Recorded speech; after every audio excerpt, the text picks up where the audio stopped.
you everyone for participating today. I am truly excited to discuss this topic with you.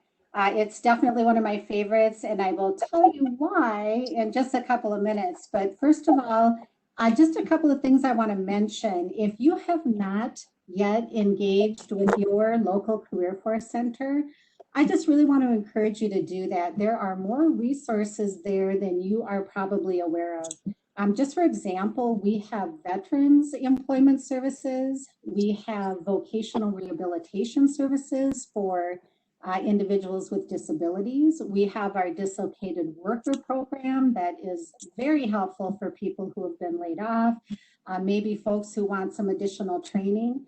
And of course, there's individual assistance available. So if you would like to work with one of our professional staff, maybe just discuss what your next steps might be, maybe have someone give you a professional resume review, help with interviewing. All of that individual assistance is available virtually, by phone, Zoom, Skype, or in many of our locations, by appointment, by individual appointment. So please do engage with your local career force. Also, just so you know, this is week 2 of our creative job search topic. So we will be talking today about identifying your skills, applications, and portfolios. So I would encourage you to also visit careerforcemn.com. You're going to find recorded sessions, other sessions there, as well as other workshops. And you'll also be able to register for those additional workshops. And then just a final mention for those of you participating today who are receiving unemployment insurance benefits. You may have creative job search on your work search plan. And if you do, you can mark today as complete on that work search plan. And of course, we're going to encourage you to also take in the other sessions as well. You don't know what you don't know, essentially. And that leads us to our first main topic of the day, which is identifying your skills. I said it's one of my favorite topics, and I mentioned to you that I would tell you why. In my years of working with job seekers, I can tell you that people often say to me that they have a really difficult time talking about themselves, whether it's in an interview or even determining what exactly to put on a resume. I can tell you that I came to work for the state just about 8 years ago. And prior to that, my experience was in the nonprofit sector. So the hiring and the interviewing that I've done has been largely in healthcare and community-based services. So RNs, LPNs, home health aides, program directors, and so on. And I know we have other people participating today that have also done hiring and interviewing. So I just want to acknowledge that for many employers, from that employer perspective, interviewing can be exhausting, okay, except for that one candidate that can walk into that interview room and really do a good job of telling that employer about the skills they have that match what it is that employer is looking for. And so today, with this topic, we're going to look at why it is so critical for you to invest the time into capturing that information about yourself. We're going to be looking at the strategies of how to identify, sell, and prove your skills. And then finally, we'll be giving you some resources that are going to help you to do that. So my goal is that by the end of our time together this morning, you will be thinking about this topic with a different perspective. And I would suggest that your goal with this whole job search process is to make it as easy as possible for that employer to hire you. So let's go ahead and set the stage, set up the framework for our conversation today. Really, everything about job search is about marketing. And as the slide suggests, hiring is really a business transaction. So you can think of it as like the employer is the customer, and you as a job seeker actually have a product to sell, right? So that last line on the slide, close the deal, that's another way of saying make the sale. So what that means to you is that it's the point in your next interview where that employer sitting across the table from you is thinking, okay, this is our top candidate. This is the person that I want to put on our team. But any good salesperson, there's a couple of things that you need to know before you ever get to the point where you're trying to close the deal. So I've got a couple of questions for you, and I'm going to encourage you to put them in the chat box. Okay.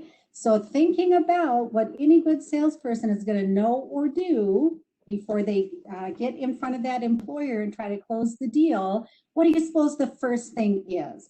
Go ahead and type it in the chat box if you would. What's the most important thing any employer needs to know before any good salesperson needs to know before they try to make that sale?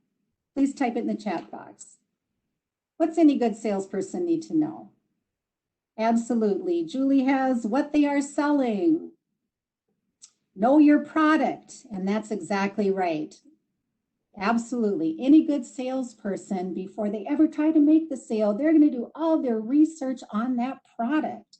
And so really, I believe that this is one of, if not the most important thing every job seeker needs to spend time doing. Most of us take our skills for granted.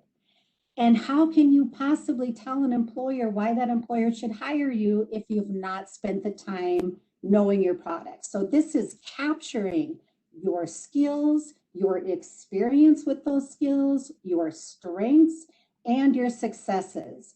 And so some of you already guessed the second most important thing that any good salesperson would need to know before they try to make the sale.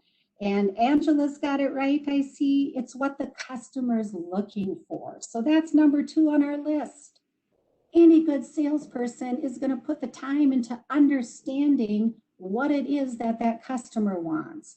So when we're a job seeker, that means that we're putting the time into researching that employer, researching the industry, looking specifically at the occupation that they are applying for. So that is really doing your research, number 1, on yourself, number 2, on that employer.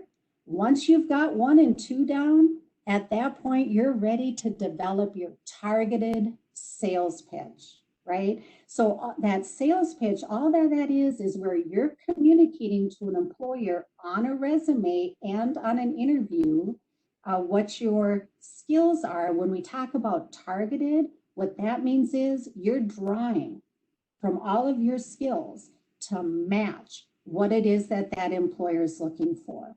And so you're going to be pulling from job skills, transferable skills, and soft skills. What I'm going to do is just take a couple of minutes right now to talk about that soft skill piece, because in my experience, job seekers spend the least amount of time being strategic and intentional about communicating what their soft skills are. And I'll just mention, for those of you who maybe have not heard that phrase before, soft skills, that is really closely related to attitude. So soft skills include things like work ethic, reliability, motivation, the ability to see what needs to be done and then take the initiative to get that done.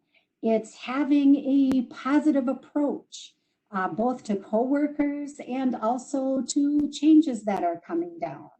And so I've got 3 questions for participants related to this that I'll ask you to go ahead and type in the chat box.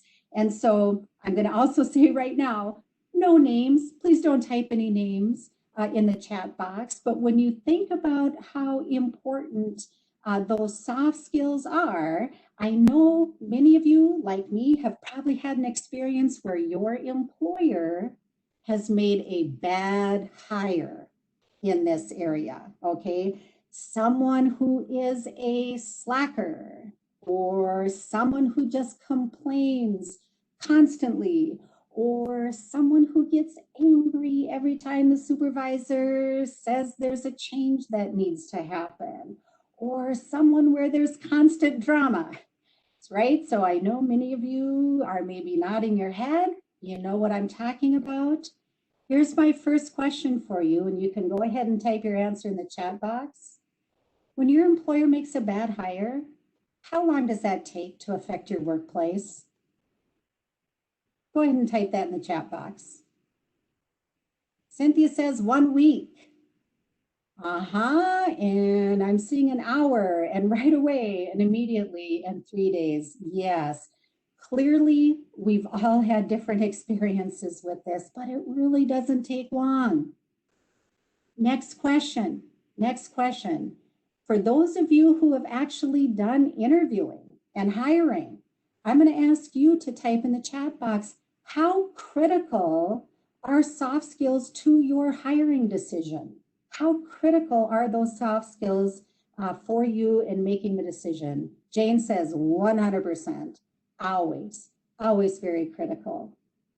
Absolutely. Most employers will tell you whether they're looking intuitively at it or they are being strategic about it. In your next interview, folks, that interviewer or interviewers are going to be trying to determine what your soft skills are. They're critical. And so here's my third and last question for you. If I've persuaded you about how critical this soft skill set is, and you don't need to type this in the chat box, I'll just ask you, knowing how critical it is, are you being strategic and intentional about capturing what those soft skills are for yourself and being strategic and intentional about how you communicate those to an employer, both on a resume and when you're getting ready for interviewing? Let's go a little further into this topic, identifying our skills. So I've suggested that it's one of the most important things you can do. Given that, what do we mean by the term? Go ahead and type it in the chat box. What do you think we mean by a skill? What is a skill? And you can think broad. What's a skill? Anybody? Any guesses? What is a skill? Knowledge or ability? An ability to do something, Heidi says. Education, areas of expertise. You bet. Technical ability, those are all descriptions of specific skills. It's something that can be learned, says Rhonda. You bet. Well, here's a broad answer for you. What's a skill? It's anything you can do. You don't even have to be good at it. If you can do it, you can claim it as a skill. You bet, Janice, it's something you can do. So given that broad definition, another question for you for the chat box, given that broad definition, how many work-related skills do you think the average person has? So we're not talking about just tying your shoes today, right? How many work-related skills do you think the average person has? So Heidi says hundreds, Brian says 1,000, many, dozens. You bet. You guys are definitely getting the picture. Good job. 500 to 800s. Jimmy says, Santiago, that's 500 to 800. So state of Minnesota does some research on this. The average person has between 500 and 800 uniquely identifiable skills. Here's one more question for those of you who have done interviewing, okay? Those of you who have done interviewing, how many skills would you say the average person can actually identify? This is a much more narrow picture. How many skills? 5, 20, 50, 10, 27, 10, 5 to 10, 8 to 10. Yep, I tell you what, you guys, in my experience, most people who have done interviewing actually nail this question. The average person in an interview can identify about 10 skills. And this is why, from the employer's perspective, interviewing can be exhausting, except for that candidate that knows how to do this. And after today, if you guys are willing to invest that time into capturing the information about yourselves, you're going to be that candidate able to go into that interview. And you know what? The good news is you don't need to be a big talker. You don't need to be an extrovert. You just need to be ready with the vocabulary to walk into that interview and be that candidate that can do a good job of identifying selling, and proving their skills. One of the things I want you to think about is skills don't have to be developed just through your past jobs. So you also pick up skills in your education, in your volunteer work. You know what? If you have volunteered with the American Cancer Society and you've helped plan special events and fundraising events, you can claim that skill. If you have done some public speaking in front of your parent-teacher committee that you've been leading, that's a skill that you can claim. So skills come from really all areas of your life. So again, the importance of investing that time into really thinking through your skills, capturing that information, it helps you prove your abilities. It helps you write that resume and application. It helps you get ready for that interview. And here's how I like to think about this. It's like building your vocabulary. Building your vocabulary. Again, many people have a difficult time talking about themselves, either on a resume or in an interview. So by building your vocabulary in this area, it's going to be that much easier for you to walk in and tell that employer. So again, how to do it is a fairly easy concept, but most people don't work it through. Here's what I want to encourage you to do. When you are doing that research on yourself, you're thinking through your own skills from all of those different kinds of experience, you're capturing that information, or when you're looking at a specific job that you're pursuing and you are looking at the skills that that employer's looking for, I really want you to think about this slide, about these 3 different types of skills. So there's the job specific skills. Okay, those are things that Sam and I do as workforce development specialists. They are things that an accountant does when they're working with spreadsheets. Okay, there's also that soft skill piece. We've talked about that already and how critical those soft skills really are to your next employer. And then last but not least, there are transferable skills. So these are things that are used across jobs, in different jobs. They're especially important to you if you're thinking about changing careers, or if you're looking at doing a job in your field that you haven't done before. You'll want to pay special attention to be strategic in talking to that employer about how your skills can transfer from one position to another. And then you'll notice also that these bubbles overlap. So just for an example, if I'm an RN, an employer is going to definitely want me to have empathy and communication skills. And those are certainly soft skills as well, empathy and communication, and they're definitely transferable skills. And Sam, I'm just going to do a check because I'm seeing in the chat box that there's some audio issues. Are we having some difficulty with audio? A few of our participants are having issues. I'm sending them a link of how to fix their audios right now. Okay, wonderful. Thanks for jumping in there. And I noticed you also put a comment there that we will be sending today's presentation out after today, and it will be recorded also. So thanks. So again, just jumping back then to our information, think of those job-specific skills, transferable skills, and soft skills. You'll be strategic and intentional about capturing all 3. Now, before we move into how to identify, sell, prove your skills, this is the next piece here. Sam, are you seeing any questions about our types of skills or anything we've talked about so far? There are no questions that have came up yet, Angel. All right, feel free to put those in the chat box and we'll take another little break for questions here coming up. Oh, we just had one come in, Angel, from... Sure. How do you effectively list the skills on a functional resume because of a change of career? How do you effectively list those skills when there is a change of career? Number one, your professional workforce development staff at CareerForce can actually help you do that in a pretty strategic way But what I'd like to suggest, just as a starting point, is that when you're thinking about what to put on a resume in terms from all of your skills, just be thinking about what is it that this employer is going to care about for this particular job. When I first, I'll just mention quickly, when I first applied to the state for the first position I had 8 years ago, I was coming from the nonprofit sector. I was definitely changing careers.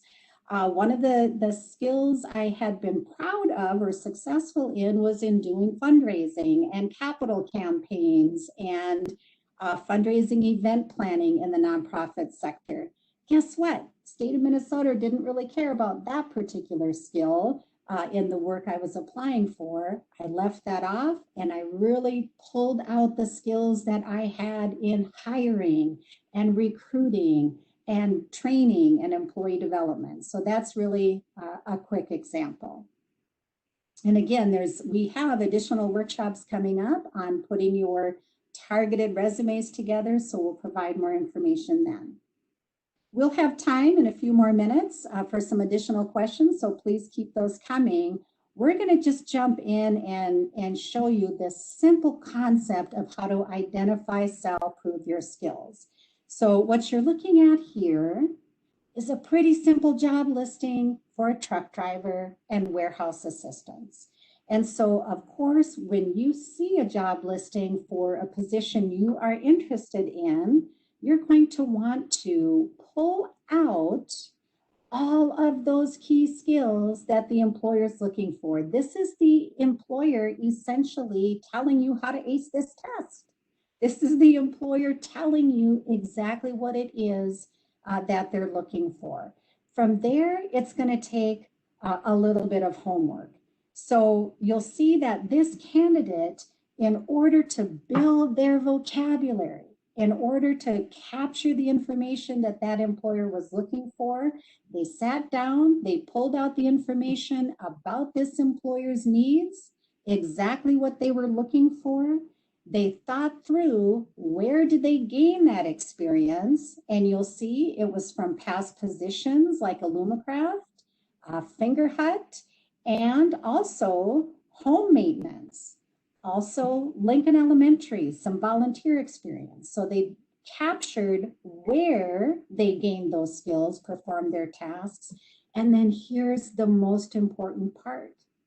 It's really identifying those specific examples of how those skills were used, the successes that this candidate had with those particular skills, what their strengths were, especially. So again, this is a pretty simple concept, right? This is what the employer is looking for. This is where I can say that I gained those particular skills, and here's some successes I had. This candidate, for example, drove truck for 4 years for just one employer, completed pre and post trip inspections, for example. You will see under number 2, this candidate is able to say they were commended for efficiency. And under home maintenance, this candidate is able to say they have an accident-free safety work record. They have skills in maintaining safety. And so, simple concept, as you can see, but I will tell you by far, most candidates who take their skills for granted and haven't spent the time thinking this through are not well prepared or as prepared as they could be to walk into that next interview and give that employer those specific examples. So think of it again, identify, sell, proving your skills. Now I get to go on to my favorite slide, which is this. And so if you would, just type in the chat box. Does anybody know what this slide depicts?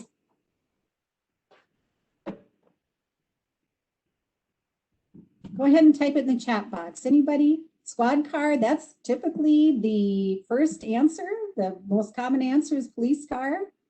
Police cruiser, it's not that, by the way. Ambulance, that's usually the second. Ah, Steven's got it. Stephen's got it. It is a snowplow. It's a snowplow cab. So we're talking about skills identification, and I can tell you, I have this slide included here. First of all, I used to do skills assessments for MnDOT, but I know when I first saw this slide, this picture, I thought, oh my gosh, who knew that a snowplow driver had that much going on? So I've got a list of over 24, over 24 transferable skills that you can see or deduce just by looking at this slide. And I'm going to ask you, go ahead and type in the chat box any of those skills that you can see or deduce just looking at this slide. And then I've got a couple follow-up questions. So if you would, we've got computer literate, multitasking, right? Oh my gosh. Radio communication, basic first aid, coordination, dexterity, emergency response, you bet, safety, multiple priorities, mechanical, hand-eye coordination. Oh my gosh, you guys are good at this. Concentration, air brakes, safety awareness, decision-making. Yes, Cynthia, absolutely. Driving, you bet. Able to handle a flexible schedule? Absolutely. You guys have it. Here's a couple questions I have for you. Okay, let's take a look at all of these skills. You guys, I could add to this list. Thank you, because some of you came up with some additional skills that I don't have listed. But when you look at this list, 24 transferable skills, here's my first question for you. You can type in the chat box. Does the average snowplow driver know that he or she has all those transferable skills? Probably not. Not unless they have sat down, thought through, captured that information, built up their vocabulary about it, right? And again, building their vocabulary, making it easier to talk to an employer. Here's my second question for you. Of all of those transferable skills you see listed there and the additional ones that came up in that chat box, thank you. Which of these skills do a snowplow driver and an RN have in common?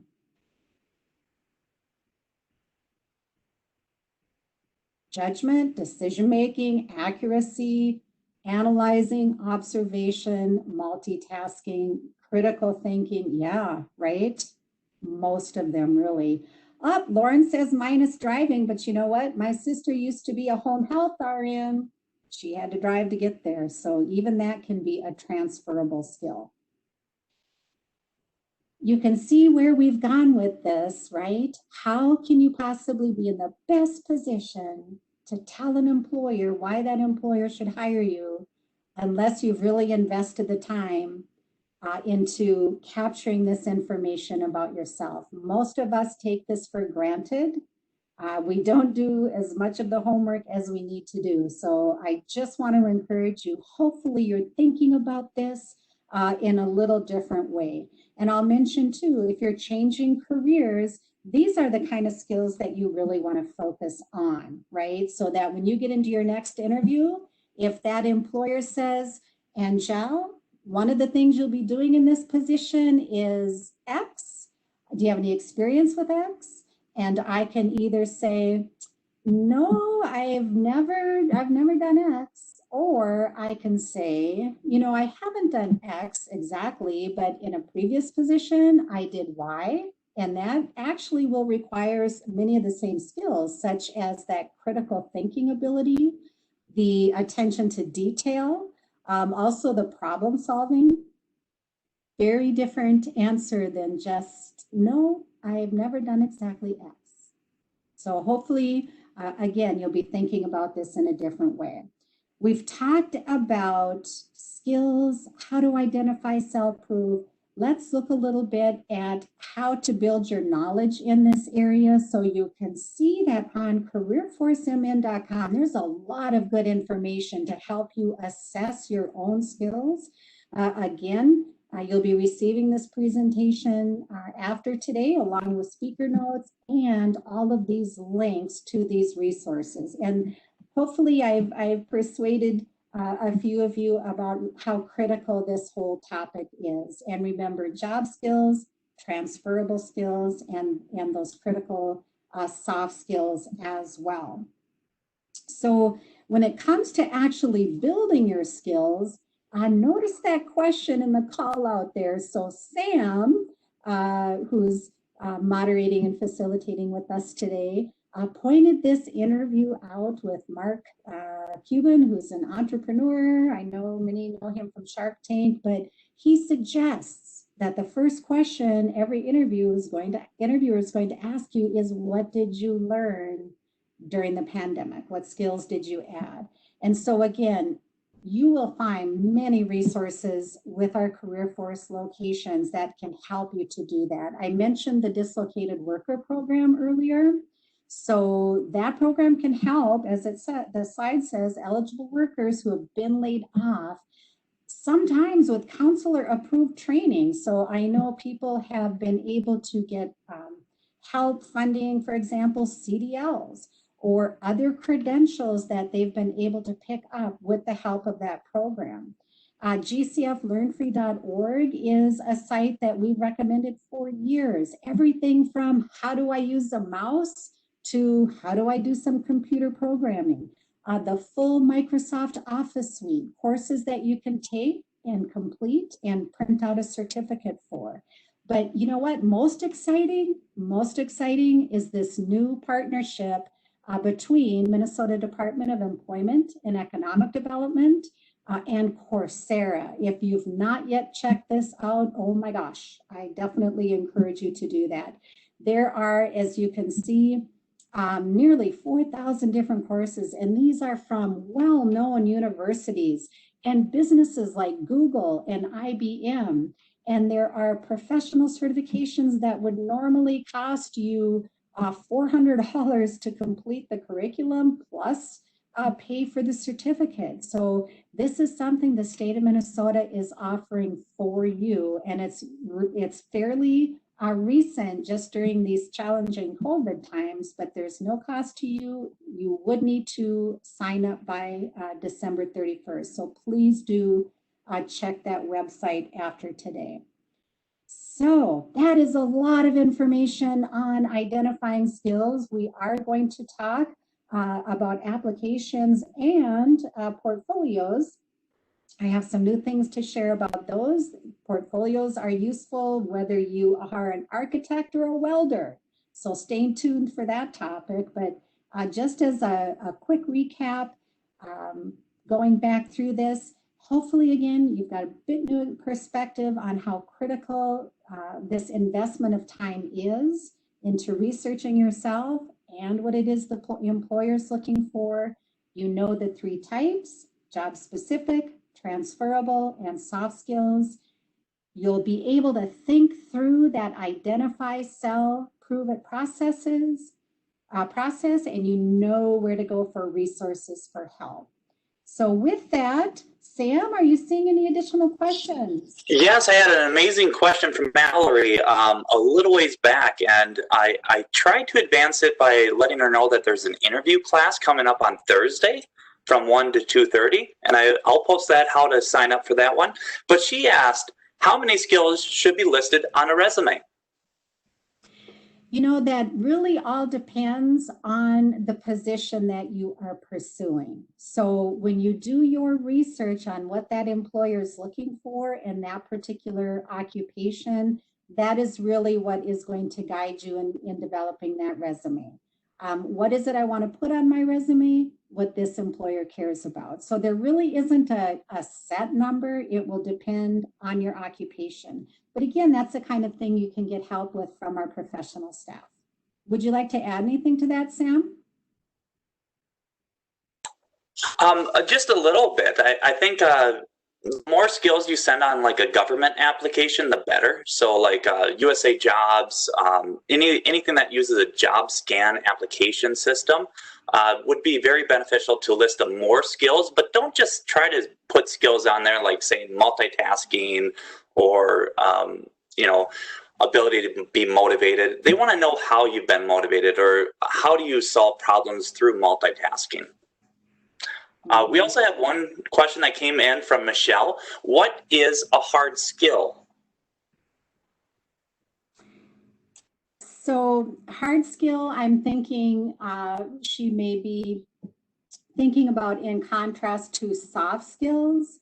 So I think that that might be a definition some people apply to those job specific skills. And so that might refer to more of the technical skills that someone would use in their position, or perhaps hands-on skills with specific tools or machinery, those kinds of things. So I'm going to suggest that most people would use that phrase referring to the job specific skills.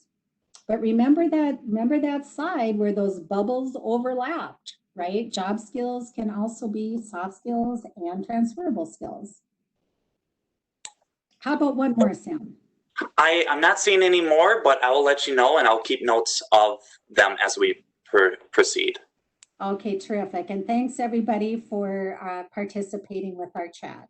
So we're going to take just a couple of minutes to talk about applications. So as many of you know, applications are most frequently online, but we definitely still run into some paper applications out there as well. And so just a quick note that obviously those paper applications need to be neat. And that seems obvious, but I point it out because I have atrocious handwriting. And so I have to be really intentional if I'm communicating by filling something out on paper.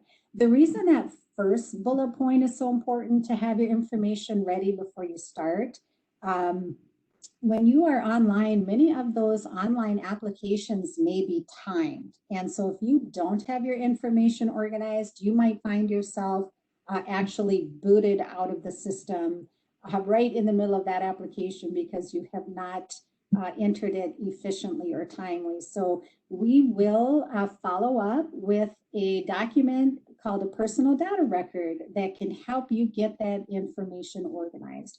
That second bullet point really pertains to the fact that certainly an application is part of, we'll say, your marketing material. And so you want to be positive.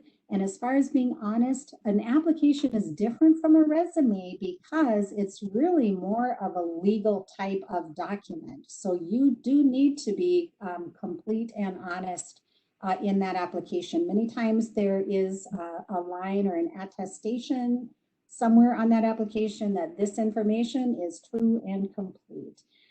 With that screening and targeting, again, targeting means matching your qualifications to what that employer is looking for. And when you use keywords, in other words, the same language that that employer is using to describe skills and qualifications, that is going to help you get past those computer systems. So, and then just that final bullet point on this slide about ban the box legislation, which came into being back in 2014. And so Minnesota law does prohibit questions regarding criminal records unless required by statute.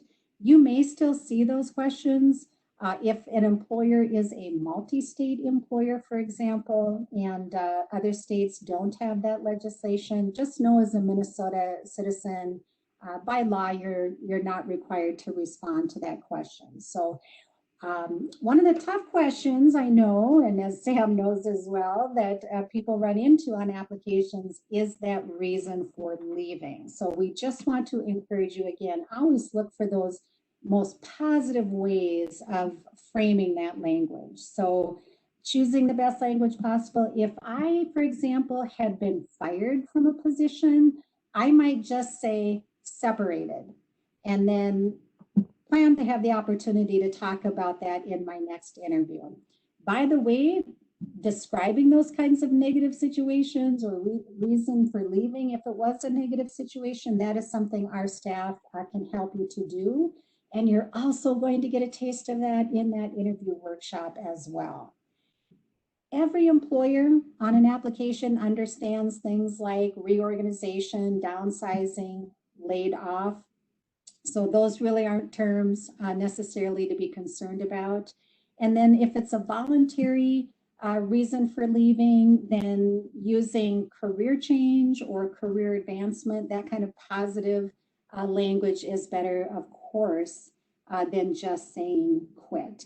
And if this is an issue for you, I would suggest going ahead and contacting your former employer and asking the question about what they have in their records as your reason for leaving. Some of us aren't always excited to contact those former employers, but you know what?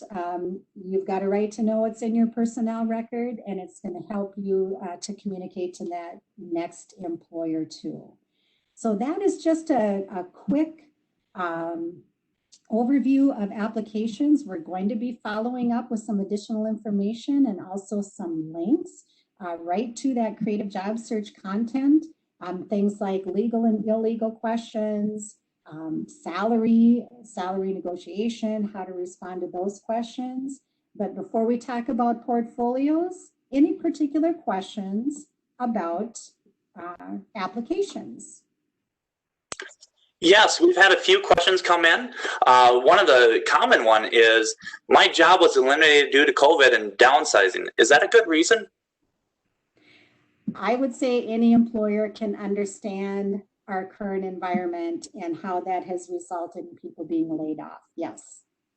Another great question that came in, and I know I'm not the best at this one, but with your background in HR, Angel, I believe you might have the right answer.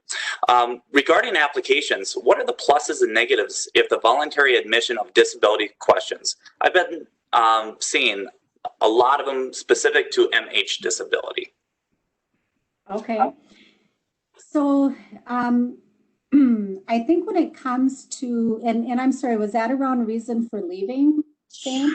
No, that one is filling out an application when they ask you about the disability. Okay. So, generally speaking, and again, this is just generally speaking, and I would encourage you to, again, get in touch with our staff for a more in-depth conversation about your particular situation.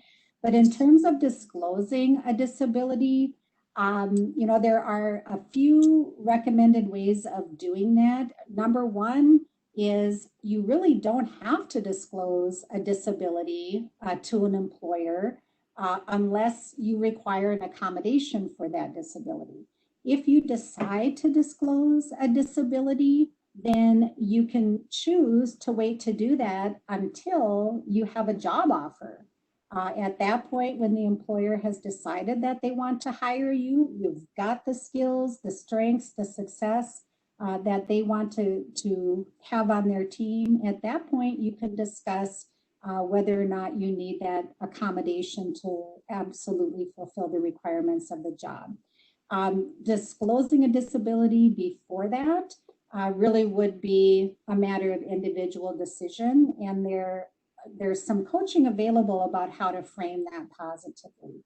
If you're talking specifically on an application where reason for leaving might be health issues, I would suggest avoiding that, but if it's necessary, I would say you would always want to include now fully resolved, right? So reason for leaving, health issue, now fully resolved. Reason for leaving, say personal issue or transportation, now fully resolved. And I'm assuming that that would be true if you are applying for the position. So anything to add to that, Sam? No, I think you hit it right out of the park with the Bomba Squad here. Go Twins. I see one more, and then I'll start addressing some of these questions that have been coming in privately so we can move ahead. Carol says, how do you address past positions when the former company no longer exists or the employer is deceased? Well, you would certainly still list that employer, and on an application, if they are asking something like okay to contact, you could certainly put company closed, or you could say supervisor deceased. However, I would suggest you might want to take the step of finding another coworker or somebody else if they are looking for reference. How about just one more, Sam? All right, so I was just responding to Linda, and this is a little more towards the interview class that we'll be having a little ways on Thursday, I believe, or it could be Wednesday, I'm not sure 100%. But she said, I had an interview last week. Employer asked me what I wanted in salary. I asked the salary amount, the range, and responded to the highest amount. Was that a good answer? So with salary negotiation, just a couple of things to prepare you to answer that question in an interview. First of all, you definitely want to do your homework, and you can use our career force tools to do this, but know what the typical wage range is for that occupation in your local area. That information is absolutely available. And then you will need to decide what your bottom line is, because you may be called upon to give that bottom line in that interview. But first of all, her response to that question for salary expectation in asking what the range was, that was a great question. So sure, so can you tell me what the salary range is? From there, if you are a seasoned, experienced person in that field, you probably can expect certainly a better wage than the entry level for that position, but very few employers are going to start somebody, no matter how experienced they are, at the very top of that salary range.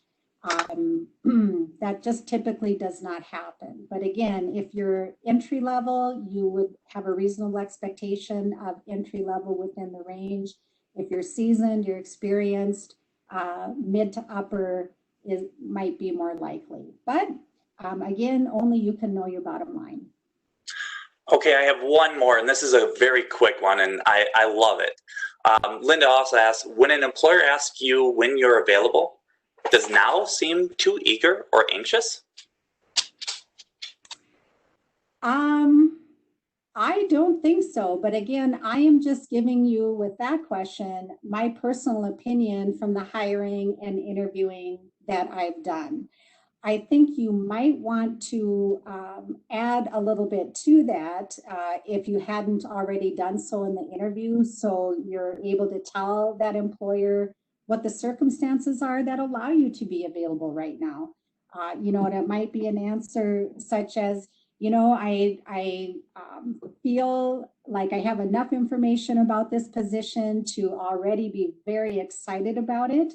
I have enjoyed the last 3 weeks of being laid off, where I've had an opportunity to build some skills and learn some new skills. So I'm just excited to get started. I'm available absolutely as soon as you need me. I love that, Angel. As soon as you need this position filled, I will be there. Depending if you don't already work somewhere else, you just don't want to drop off your other employer and burn a bridge if you're currently employed. But we're going to move on. All right, terrific. And again, you can look forward to some additional conversation around this in our future workshops. So our last topic of the day is discussing portfolios. And so I suggested that a portfolio is something that can be useful regardless of what occupation you work in. And I would suggest for some of us, we might be more comfortable if we substitute the word folder for portfolio. Now, pre-COVID, this was something that we would typically put together and prepare for an in-person interview. Many of you are probably aware that there certainly is an increase in interviews that are happening virtually.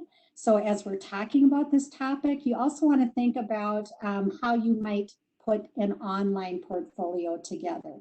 But again, just think about what you want to include in a portfolio, or call it an interview folder, whether it's, you know, hard copies or online. What you want to include is anything that's going to make it easier for that employer to hire you. So think about being in that interview and think about being able to back up the skills and the experience that you claim you have. When you put the time in and you walk into that interview, or you're interviewing virtually and you have this ready, you can use it to start a conversation with that employer. And that's really your goal in an interview. Your goal in an interview is not to walk in and sit down and answer questions, right? You want to open a dialogue, start a conversation. So when you have information ready to back up your skills and experience, like the slide suggests, you're going to look prepared, you're going to look organized. This shows that you've done your research, because you'll have information there on that employer, on that industry, etc. It certainly shows that you're motivated. It sets you apart from those other candidates that haven't done this extra homework. And again, remember, your goal is to make it easy for the employer, so a portfolio can definitely help you do that. Here's just some examples of content. So for a cover, for example, when I first interviewed with the state, I put one together, and as a cover, I had my specific skills and qualifications matched to that job. I had it in just some large print bullet points, and then I had a little education summary on that cover. Your resume and cover letter, extra copies can be included in that portfolio if it's a hard copy portfolio, or have it ready to bring up if you're interviewing online. Certainly education, performance evaluations, your transcripts, certificates, or licenses. All of this information, everybody is going to want to come prepared with questions for interviewers. And you'll hear more about that in that interviewing workshop. That is pretty critical as well. It makes you look interested. Smart questions show you've done your research, etc. And then just a mention about work samples. So here's an example of content in a interview folder or portfolio for a trainer. Okay, so these are the kinds of things actually that I brought with me to that first interview with the state. So I brought a topic sample. Those were training materials that I had developed from my previous occupation. So I had a sample schedule of work performed. So the locations around the state where I had done training, statistics about the hours and the numbers of people who had attended, evaluations from those participants. I included a writing sample from a staff manual I had written. All of those things that you can see there. An online portfolio, if I developed my LinkedIn profile to be more of a portfolio, I might include a 2-minute video clip of training. If I were a landscaper, I might have photos of completed projects that I have done for customers. I might have a few testimonials that people have said about the quality of my work. If I were a welder, I might have some photos of those completed perfect welds or overall projects that I had done. So those are just some suggestions under that topic of work sample. Just be sure if you are sharing work samples, there might be some private information, confidential information in those work samples. You're going to want to strip that out, right? Or else that is certainly going to look bad. If you can get letters of recommendations on your previous company or on the company's letterhead, that looks really good as well. So you're going to see more tips and strategies around portfolios in the presentation that's sent out, and we have some links as well. Last but not least is the concept of branding, and this certainly applies to portfolios as well. Okay, so when you think about branding, all that means really is making sure that your documents, whether hard copies or online, that they appear professional, and our staff can help you to do that. But also make sure it's consistent. So you can see a nicely branded resume here with the name block. If this gentleman also submitted a cover letter, and it looked pretty plain as such. That employer might be wondering which of these two skill sets really represents John Smith. However, if that same branding is applied, you can see the difference there on how everything just looks that much more professional. So again, this can apply to whatever you create for a portfolio as well, unless of course it's existing documents that you are using from other companies. Of course, you wouldn't apply your branding then. So that is a lot of information on identifying skills, applications, and portfolios. There's so much a person can learn about this whole job search process that can really help you be that top candidate in your next interview, help you put together a targeted resume that identifies the skills that employers looking for. Let's just take a few more minutes, Sam, before we close at 10 and see what other questions remain. All right, we've had a few come in. How is important a cover letter? I've been receiving mixed information about submitting a cover letter. I would suggest, first of all, carefully following the instructions that an employer might provide. Sometimes they say no cover letters. However, if that is not explicitly stated, I would suggest a cover letter is very important.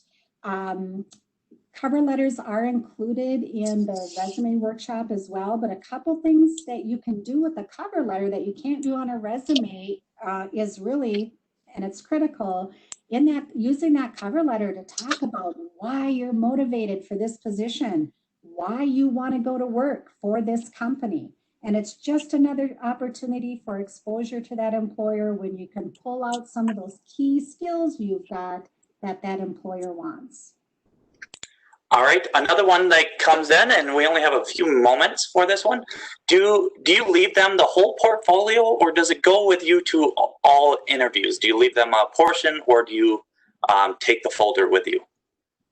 Thank you for that question. I would suggest that you may want to make some copies of some of the contents because you will not be leaving the whole portfolio with those interviewers, but you would want to have extra copies of your resume, letters of recommendations, and then if there's something in particular that really highlights your past success or showcases it, you might want to make a few additional copies of that too. If they ask for copies that you've not prepared, then just let them know. You will follow up right after the interview. And just to note too, you won't have an opportunity to talk about everything you've got in that portfolio, but if you can even pull out 3 things during that interview, again, it shows you're prepared, it shows you've done your homework, you're motivated, you're ready.